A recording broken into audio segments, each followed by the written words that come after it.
Hi everyone, it's Tuesday, February 12th. This is Talk to Me Tuesday. I'm Abby. Behind me on the wall are some of the blocks that I received back from the Quilt Guild meeting. I think I did the blocks in November. I did the block of the month for um, our charity quilts. And as you can see, I've gotten most of them back. I think there might be one row left, so I'm kind of waiting. But I'm debating whether to go ahead. I like how there's a secondary pattern in here.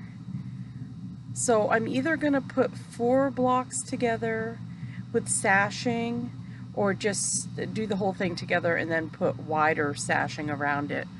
Like I said, I haven't decided yet what I'm going to do with that, but I like how it's cheery, especially when it's going for something, if somebody's lost their house in a fire or if there's an emergency or something. So I'm all for cheery. I just went through my stash, pulled out my fabric.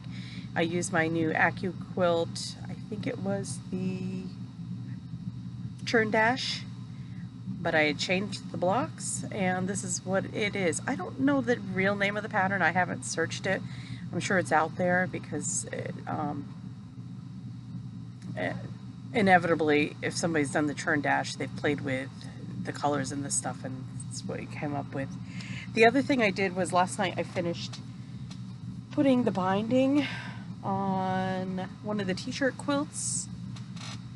So I've got 1 out of the 3 completely done. Well, completely done.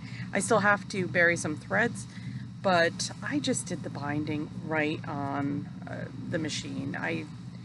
I don't hand sew. I'm having trouble with carpal tunnel right now. I think I slept on my hands incorrectly last night, so my fingers have been numb all day.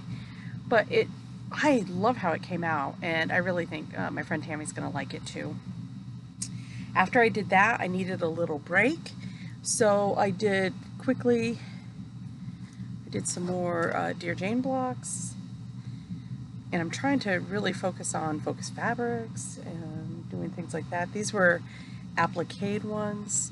I didn't do hand applique because, like I said, my fingers have been hurting. But I'm trying very hard to pay attention to where fabrics land. I really liked how this one, I knew that there was a flower in the middle and I tried to get it to work out. I do have a color scheme in mind. It's not exactly like the Dear Jane, but it is still radiating from the center out. And I've mentioned this before. I know I've got ADD. So one of my friends, I think I've mentioned before that we started a little Jane Stickle group.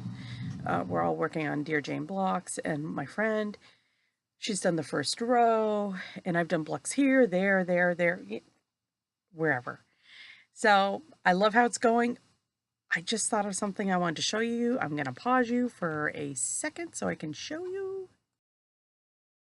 And we had a class with Linda Warren, and we had a class with her about 1.5 years ago, and that's where I learned to use her learning curve ruler.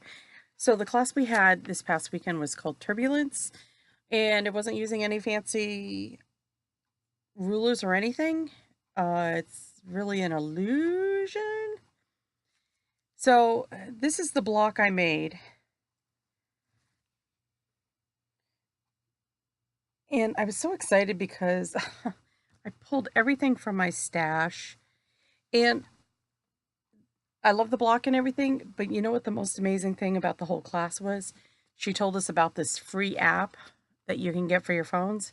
It's called Layout. And I'm going to insert a picture of what the quilt is going to look like just from that one block. And it was so cool because you can manipulate it. It's a free app. I found it right in the App Store. And